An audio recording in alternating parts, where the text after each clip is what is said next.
Continuando agora essas duas aulas de princípios básicos da farmacologia, o que a gente vai ver é a farmacodinâmica ou farmacologia molecular, são a mesma coisa. Basicamente, a farmacodinâmica é o que a droga faz com o corpo. Se vocês se lembram, a farmacocinética é o estudo daquilo que o corpo faz com a droga. Então, a droga entra no corpo e ela vai caminhando por dentro dele. Então, o corpo vai absorver a droga, vai distribuir a droga, vai metabolizar a droga e vai excretá-la. A farmacodinâmica estuda o que acontece quando a droga chega no local onde ela vai agir. Então, é o mecanismo de ação da droga. São as alterações que a droga vai fazer dentro do organismo, tá? Então, o que a droga faz com o corpo.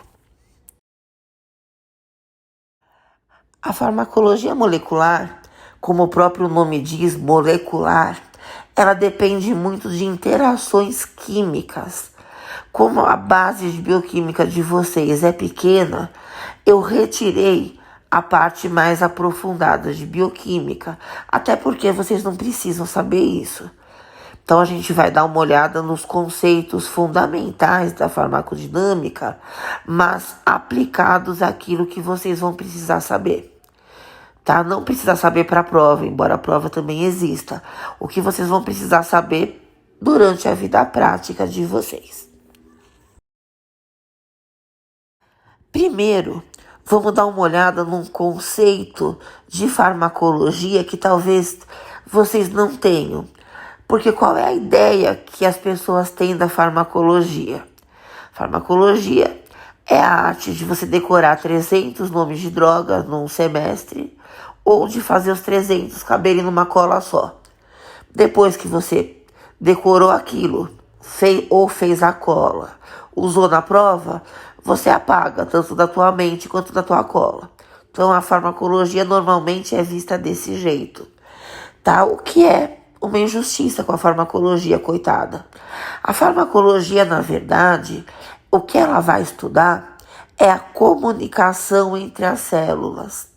Então, nós somos pluricelulares. Sendo pluricelulares, as nossas células têm que conversar entre si. Como que elas vão fazer isso? Por intermédio de substâncias químicas. Uma célula produz uma substância química, libera essa substância e a outra célula ou as outras células vão reagir a essa substância. Tá? Então, o que a farmacologia estuda são esses caminhos de comunicação. Tá? E essas substâncias químicas que fazem essa comunicação são chamadas mediadores endógenos, tá? Mediadores químicos endógenos. Pra gente, para vocês que vão estudar psicofarmacologia, essas substâncias, esses mediadores endógenos, são os neurotransmissores. Tá? Embora existam alguns hormônios que vão ter efeito no cérebro, a maior parte do que realmente nos interessa é a comunicação entre as células feita por intermédio de neurotransmissores, tá? E a droga? A droga ocupa esse caminho. Então, se a gente pensa numa patologia, num transtorno qualquer, como uma alteração dessa comunicação entre as células, o que a gente tem que fazer? Corrigir. E para isso serve a droga. A droga não cria nada. A droga só aproveita um caminho de comunicação que já existe dentro do corpo. E quem estuda isso é justamente a farmacologia molecular. Então você tem uma substância química, que é o mediador endógeno, atuando numa outra substância química que vai fazer parte da célula. Então, essa interação entre essas duas substâncias químicas é o objetivo do estudo da farmacologia molecular, da farmacodinâmica, tá? Como as drogas utilizam esses mesmos caminhos de comunicação, a farmacologia molecular também vai estudar o mecanismo de ação dessas drogas. Não só dos mediadores endógenos, mas também das drogas, tá? A farmacologia molecular é uma ciência relativamente recente. Ela tem um pouquinho mais de um século. Então, assim, finalzinho do século XIX, comecinho do século XX, se começou a pesquisar como que as nossas células estavam se comunicando entre si e como que as drogas estavam agindo no paciente. Até ali, o que se tinha era esse esquema aqui. Você tinha uma droga, você administrava a droga ao paciente, esse quadrado aqui no meio ao paciente, e você via um efeito. A droga você sabia qual era você que estava administrando. O efeito você via, ou você media, ou você observava, enfim, você enxergava um efeito. O que acontecia dentro do paciente com a droga era uma caixa preta. Então não se tinha a menor ideia do que acontecia com a droga dentro do paciente para que existisse um efeito. Então era uma coisa descritiva. Um exemplo interessante. Nas universidades europeias, que são bem mais antigas, óbvio, do que as americanas, australianas, enfim. Antigamente, lá séculos XV, XVI, XVII, XVIII, enfim, lá para trás, as aulas eram extremamente formais. Então ficavam um monte de engravatados assistindo aula, homens, lógico, né? Porque imagina. Enfim. E ficavam sujeitos anotando tudo que o professor falava, como se fosse uma ata de reunião. E essas anotações, eles reuniam em forma de livros. E nas bibliotecas dessas universidades tem essas anotações. Eu fui ver uma vez uma em Cambridge, lá de 1870 e pouquinhos, numa aula de matéria médica, que era o nome da farmacologia molecular naquele tempo. Tá? Na verdade, da farmacologia como um todo. Então, o sujeito entrou lá para dar uma aula de farmaco. Ele falou, olha, hoje eu vou explicar para vocês como age a morfina. Morfina, vocês obviamente devem saber, é um analgésico que, dependendo da dose, pode induzir sono. Então, o que ele falou? Olha, você vai injetar morfina no paciente. A morfina vai buscar Morfeu, que é o deus do sono. Morfeu vai descer aqui na Terra e vai levar a alma do teu paciente com ele. Por isso que o paciente dorme. A droga chama morfina justamente por isso. Tá? É a droga capaz de conjurar o Morfeu. Então, assim, esse era o mecanismo de ação da morfina. Podia ser isso, como podia ser qualquer outra coisa. Então, não se sabia o que a droga fazia dentro do paciente. Até que, no início do século passado, 1902, 1903, um sujeito chamado Dale, quem vai estudar pelo livro do Heng e Dale, esse Dale é o avô do Dale do livro. Então era um fisiologista britânico, tá em inglês, na verdade, e ele estudava a transmissão do sistema nervoso autônomo, ele estudava acetilcolina. O que ele percebeu? Que a acetilcolina, dentro do organismo, atuava com alta potência, com alta seletividade e com alta especificidade. Que cargas d'água é isso? Quando a gente diz que uma substância age com alta potência, a gente está dizendo que doses muito baixas dão efeitos muito grandes. Isso é alta potência. Alta seletividade tem a ver com o tecido onde a droga age. Por exemplo, a acetilcolina, que é o que o Dale estudava. A acetilcolina na musculatura lisa, ela causa contração. Na musculatura esquelética também. Agora, na musculatura do coração, ela não faz nada. Então, dependendo do tecido, o efeito da substância pode modificar. Tá? Então, ela tem uma seletividade para tecidos. E alta especificidade. Especificidade tem a ver com a estrutura química da substância. Então, de novo, acetilcolina. A acetilcolina, na musculatura lisa, ela causa contração. Se você faz uma alteração muito pequena na molécula da acetilcolina, você pode conseguir uma droga chamada succinilcolina, ou succinylcholine ou Sux. Quem gosta de assistir Grey's Anatomy, Chicago Med, Code Black, enfim, qualquer uma dessas séries, alguém sempre vai dar um berro de Sux em alguma situação ali. Sux é succinylcolina. Se você colocar a succinylcolina no músculo liso, ela não vai fazer nada. Ou seja, pequenas modificações na estrutura química da substância dão grandes alterações no efeito. Isso é alta especificidade.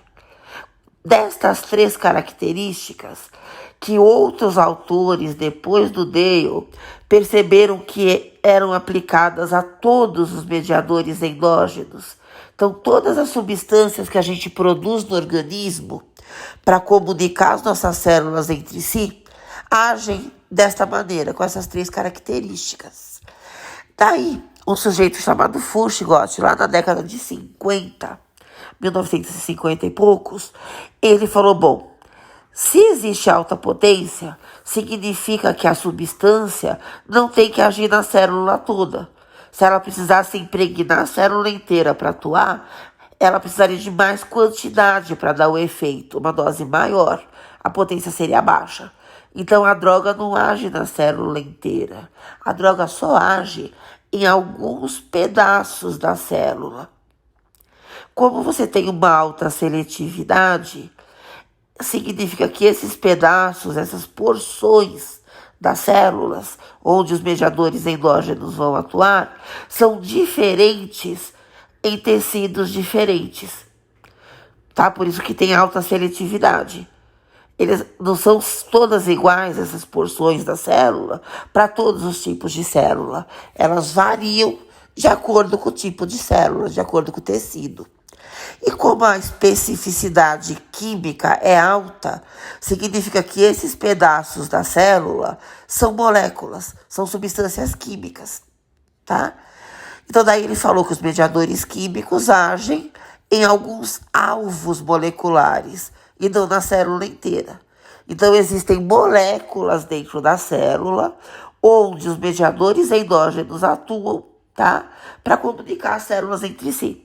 E as drogas aproveitam justamente esse tipo de ação. Quais são os principais alvos moleculares?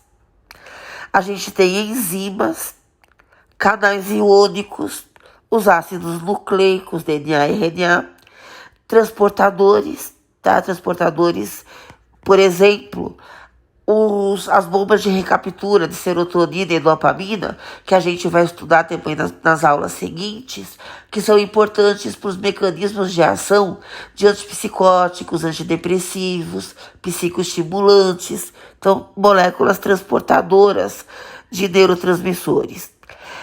Mas os mais importantes alvos moleculares são os receptores farmacológicos. Tá?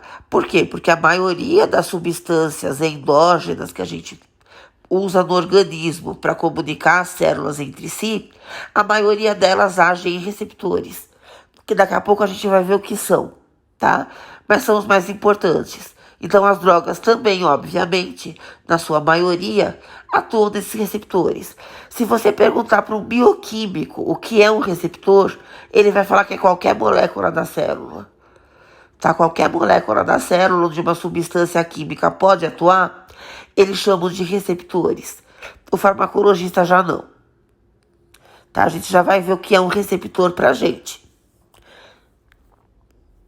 E como a gente já viu, as drogas utilizam esses mesmos alvos para corrigir a comunicação entre as células.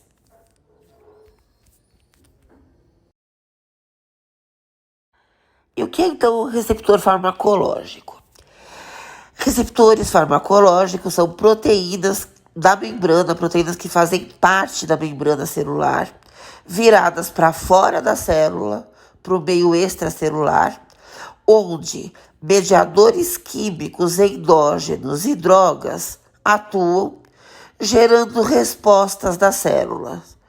Tá? Então, assim, o mediador endógeno chega no receptor, a célula entende que esse mediador chegou no receptor dele e responde, a célula responde com a sua função fisiológica. Qual é a função fisiológica de um neurônio, que é o que interessa para nós agora? A transmissão do potencial de ação.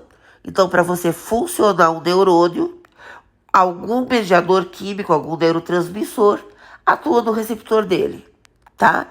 Drogas também, a gente tem drogas que agem nos receptores desses mediadores, gerando também a resposta da célula, tá? Só que a gente tem um outro efeito que as drogas podem dar no receptor, que nós já vamos ver.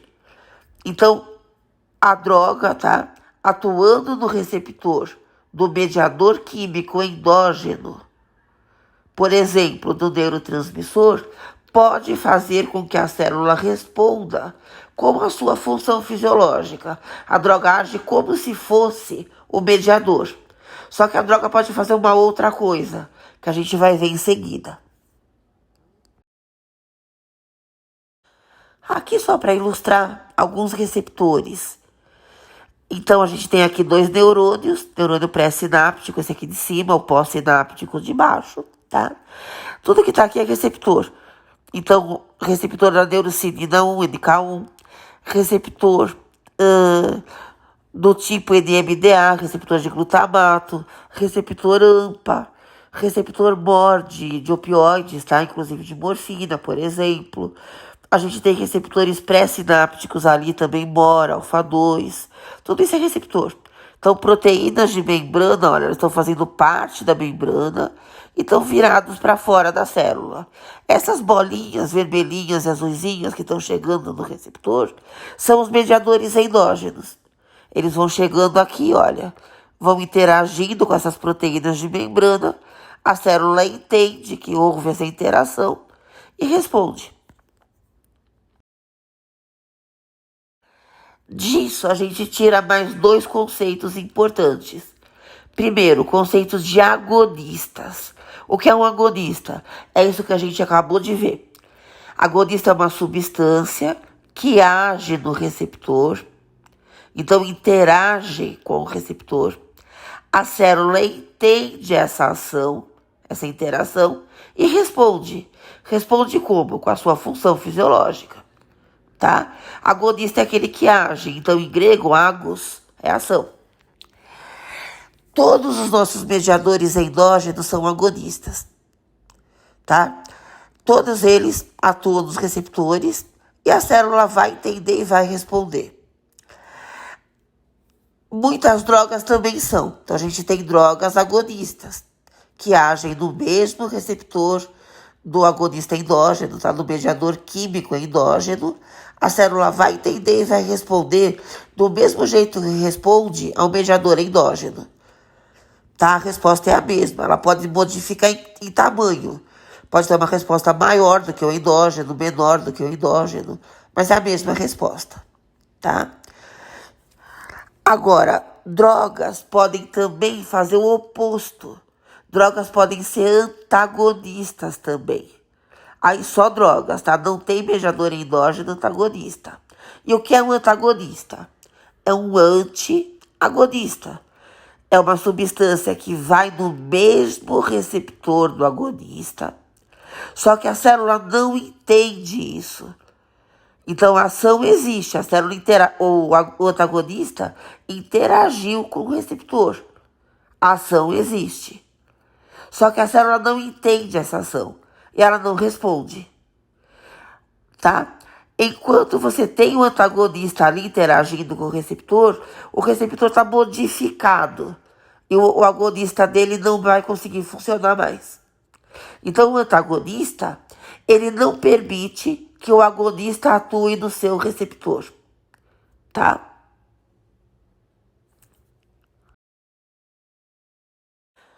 Então daqui a gente tira também mais alguns conceitozinhos. Primeiro, conceito de ação. O que é a ação de uma droga? É a interação com o receptor, tá?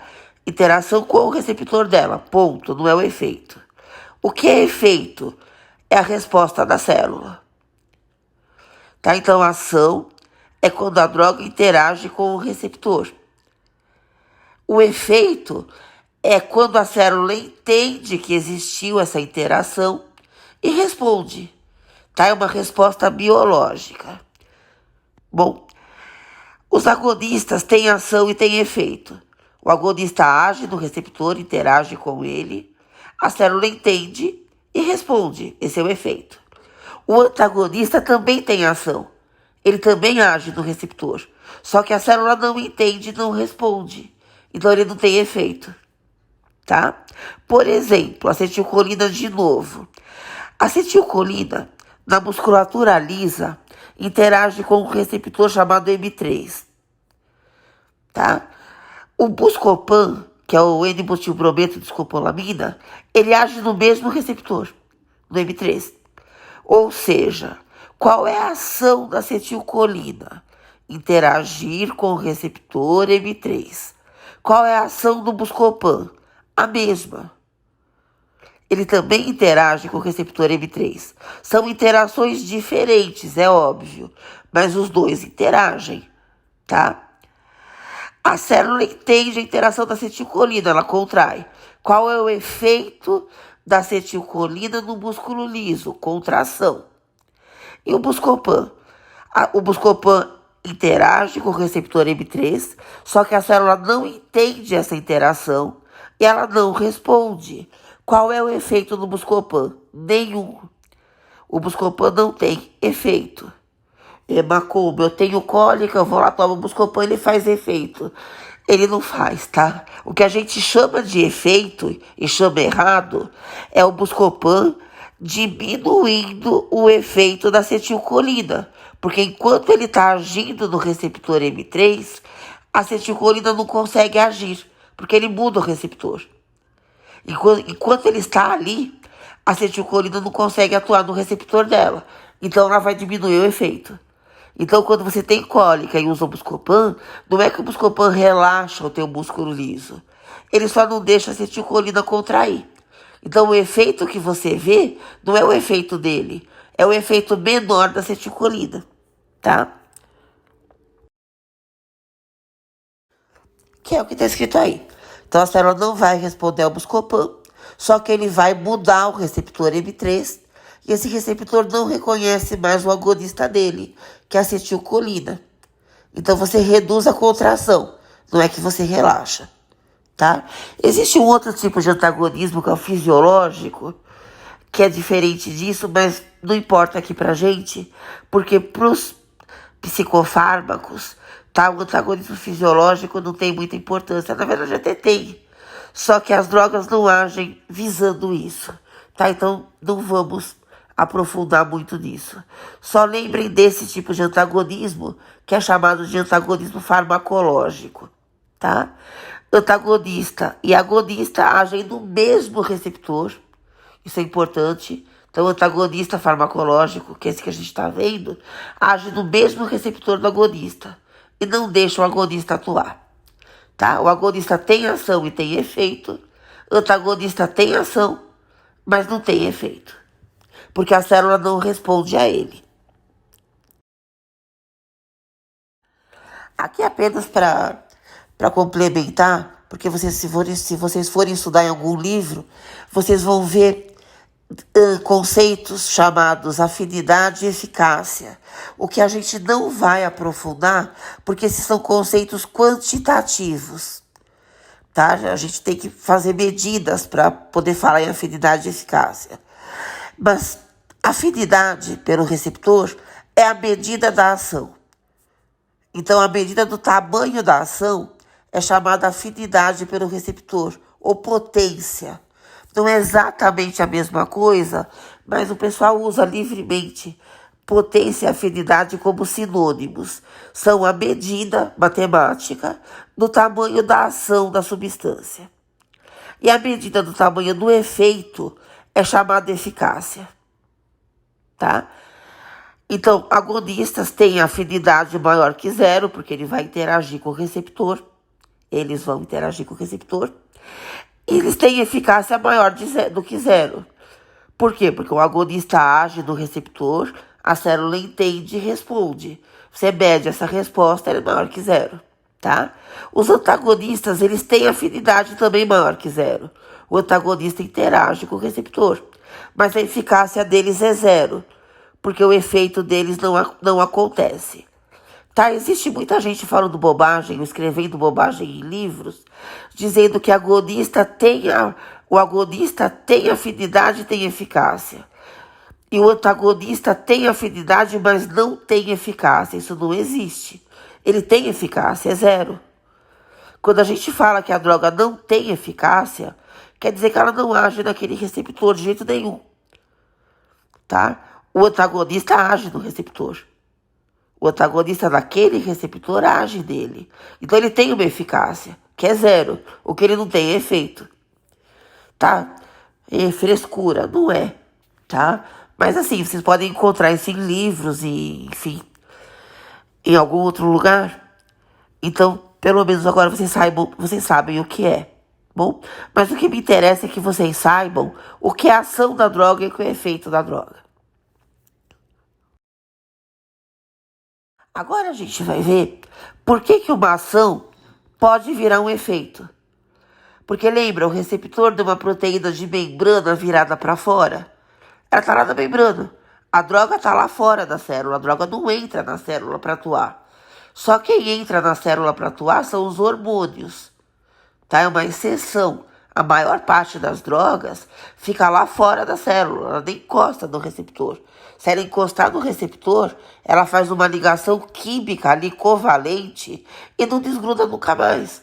Quer dizer, você perde o receptor. Então não é isso que a droga faz, a droga fica lá fora.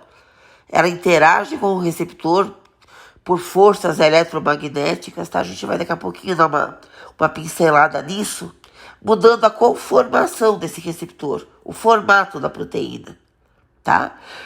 Só que o efeito, ele acontece lá dentro da célula. Se a droga não entra na célula, que raios ela faz para que lá dentro da célula exista uma resposta? Então vamos dar uma olhada básica nisso. O nome desse processo, tá, que faz com que a célula lá dentro entenda o que aconteceu lá fora dela, é chamado acoplamento estímulo-resposta. Bom, aí é onde a bioquímica realmente faria bastante falta pra gente, mas a gente vai eliminá-la. Só saibam o seguinte: a droga chega perto do receptor, ela não encosta nele, ela modifica o formato desse receptor, vão acontecendo modificações de formatos de proteínas ao longo da membrana e dentro da célula, no citossol, no citoplasma, tá aí lá para dentro. Então você tem uma série de reações, de modificações de conformação de moléculas, tá? Que vai passando para dentro da célula, vai se transmitindo da membrana para o citoplasma e também lá para frente para o DNA, tá? Obviamente, isso configura uma alteração do metabolismo da célula. Então, você pode modificar o metabolismo ou você pode abrir ou fechar canal iônico. Então, a proteína receptora, aquela proteína de membrana virada para fora, ela pode formar as paredes de um canal iônico. Quando a droga chega perto, muda o formato desse canal. Ele pode abrir ou pode fechar. Abrindo ou fechando, muda a permeabilidade a íons, tá? Dentro da célula. E essa já é a resposta, tá bom? Tudo isso é o agonista que faz. O agonista pode mudar o metabolismo da célula, ou ele pode abrir ou fechar um canal iônico. O antagonista não. O antagonista muda o formato da proteína receptora. Só que essa modificação de forma, tá, de conformação, ela para no receptor. Não acontece nem alteração de metabolismo, nem abertura de canal iônico, nem fechamento. Então o antagonista muda o formato do receptor. Mas essa mudança para lá. Isso não se traduz dentro da célula nem como alteração metabólica, nem como abertura ou fechamento de canal.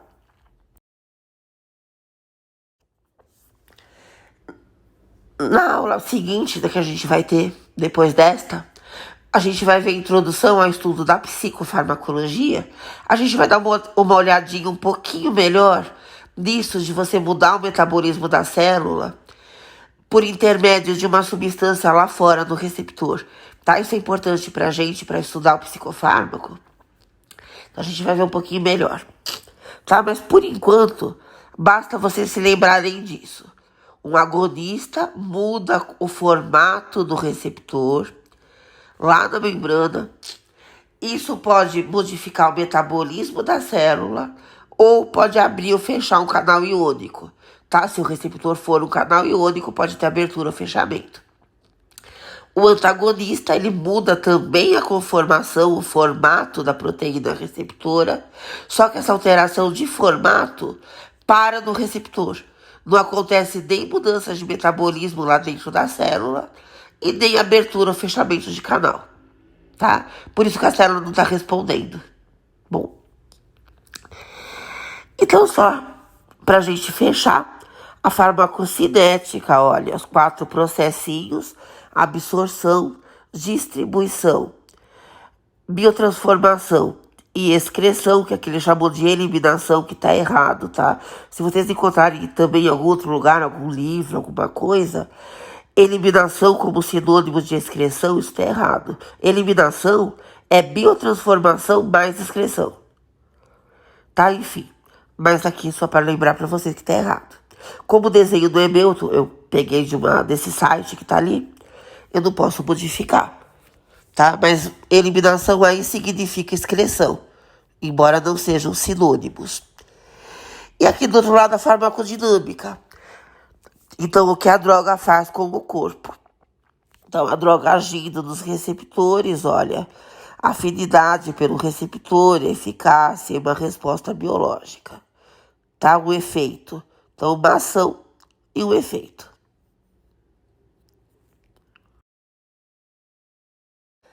Agora, algumas definições que são importantes para a gente ao longo do estudo da psicofarmacologia. O antagonismo a gente já viu. O antagonismo é uma droga diminuindo ou impedindo que a outra tenha ação ou tenha efeito. Então, uma droga diminuindo o efeito da outra ou impedindo que esse efeito exista. E o contrário do antagonismo é o sinergismo. Sinergismo é uma droga aumentando o efeito da outra. Tá? Pode ser por adição ou por potencialização. Sinergismo por adição, você usa 2 drogas que têm o mesmo efeito. Quando você usa as 2 juntas, os efeitos se somam. Ou seja, você pode reduzir a dose. Então, o sinergismo é importante para a gente para conseguir reduzir a quantidade de uma droga que você precisa usar, reduzindo então a intoxicidade, efeito adverso. Tá? Então é muito importante você conseguir fazer um sinergismo em vários casos. E por potencialização. Potencialização é quando uma droga que não tem o efeito que você quer aumenta muito o efeito daquela que tem o efeito que você quer. Então uma droga tem o efeito que você busca e você aumenta bastante o efeito dela usando junto uma droga que não tem esse efeito. Tá? Por exemplo, essa droga pode aumentar a absorção da outra, pode reduzir a metabolização, reduzir a excreção. Tá? Então você não tem efeito, ela não te dá o efeito que você quer, mas aumenta muito o efeito daquela outra que você está precisando. Tolerância. Tolerância é quando você usa uma droga por um tempo, você tem que usá-la de forma constante. E depois desse tempo de uso, o efeito da droga vai diminuindo. Tá? Por exemplo, aqui a gente tem o Gardenal. O Gardenal é um barbitúrico, pentobarbital. Se o epiléptico utiliza o Gardenal todos os dias, é o que ele precisa fazer, depois de algumas semanas, ele vai precisar aumentar a dose, porque o efeito começa a cair. Tá? Isso chama-se tolerância. É preciso um tempo de uso para que você tenha essa redução de efeito. Quando você tem uma tolerância imediata, você chama de taquifilaxia. tá? Que é rápido. Então é uma tolerância rápida. Normalmente, quando você utiliza uma droga pelo prazer que ela proporciona, ou seja, você começa a abusar da droga, você tem esse efeito de taquifilaxia. Em geral, o prazer que a droga psicoativa te proporciona é o efeito que te dá taquifilaxia. Ou seja, você tem que aumentar as doses da droga o tempo todo para conseguir o mesmo prazer. Tá, efeito terapêutico, isso não existe. Você imagina uma droga que para você conseguir o mesmo efeito terapêutico, cada dose dela tem que ser maior do que a anterior. Uma droga dessas nunca chega na terapêutica. O pessoal nem coloca uma droga dessas no mercado, tá? Mas as drogas usadas de forma abusiva pelo prazer dão muito esse efeito. E é por isso que muita gente acaba morrendo quando utiliza uma droga de abuso. Ou uma droga terapêutica usada abusivamente, tipo morfina, fentanilo, enfim. A pessoa vai aumentando a dose para conseguir o mesmo efeito de prazer e ela não percebe que ela está chegando numa dose tóxica. Ela acaba morrendo por causa disso. Então, taquifilaxia, tolerância imediata. Você não precisa de um tempo de uso. Às vezes, de uma dose para outra, o efeito já cai. O contrário da tolerância chama-se intolerância ou hiperreatividade. Então, você vai usar a droga por um tempo, aqui também você precisa de um tempo de uso, e aí o efeito da droga aumenta. Você tem que reduzir a dose, tá? Não confundam hiperreatividade, que é intolerância, com hipersensibilidade. Hipersensibilidade é alergia, ponto. Então, se você fala que o paciente é hipersensível a uma droga, você está dizendo que ele é alérgico a ela. Você não está dizendo que nesse paciente a droga tem efeito maior do que nos outros. Se nele a droga tiver efeito maior do que nos outros pacientes, ele é hiperreativo ou intolerante, tá? Hipersensível não. Hipersensibilidade é alergia. Bom, existem situações onde o paciente nasce tolerante a algumas drogas ou intolerante a algumas drogas. Então, existe tolerância geneticamente determinada e existe intolerância também geneticamente determinada. Como é que eu sei? Usando a droga e vendo como é que o paciente responde, tá? Então, isso existe, mas não é comum, tá? São casos raros. Casos comuns de tolerância ou de intolerância é quando você usa a droga por um tempo e aí sim acontece a tolerância ou a intolerância.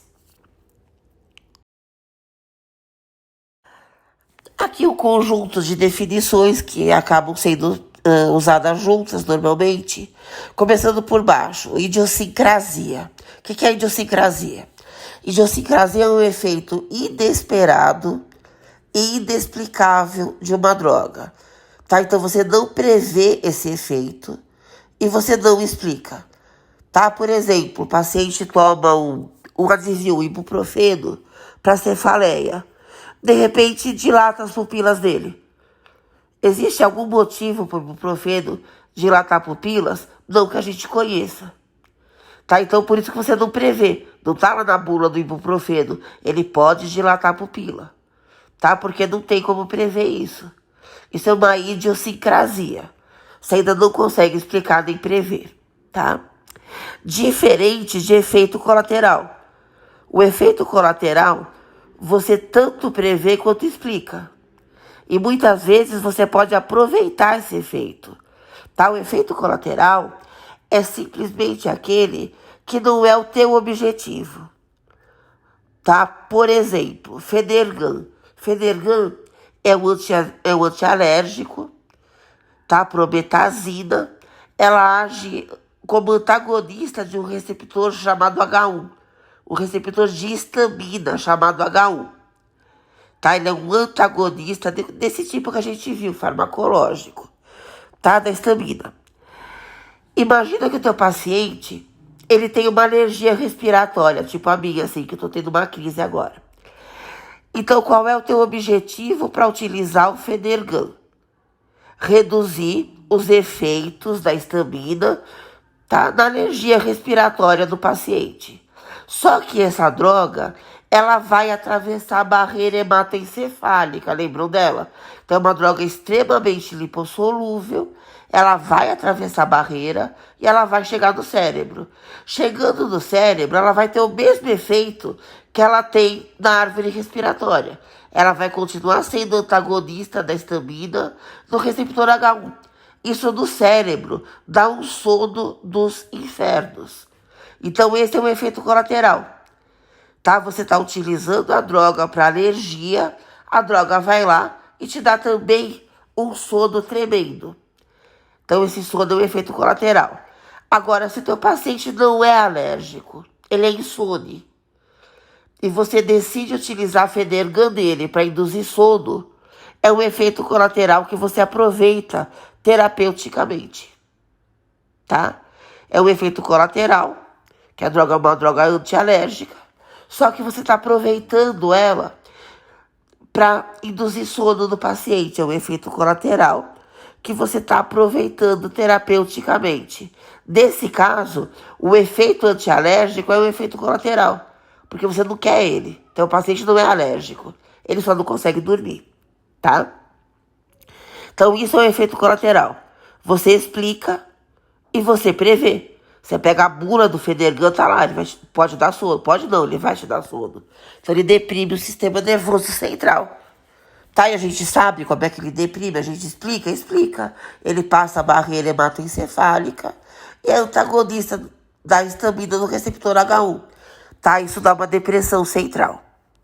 Bom, quando o efeito colateral ele é sempre nocivo ao paciente, você chama ele de adverso. O que é um efeito adverso? É um efeito colateral, ou seja, você explica e você prevê, só que esse efeito nunca pode ser aproveitado. Ele nunca pode ser bom para o paciente. O efeito adverso, normalmente o que a gente quer é evitá-lo, é diminuí-lo. Tá? O efeito adverso nunca pode ser aproveitado terapeuticamente, mas ele é um efeito colateral. Então ele tem explicação e você prevê. A idiosincrasia não, tá? O efeito inesperado e inexplicável. Bom, então basicamente é isso que interessa pra gente de farmacodinâmica, pra gente poder estudar depois a psicofarmacologia. Tá? O pior já foi. Daqui pra frente vai ficar bem mais interessante a disciplina, juro por Deus.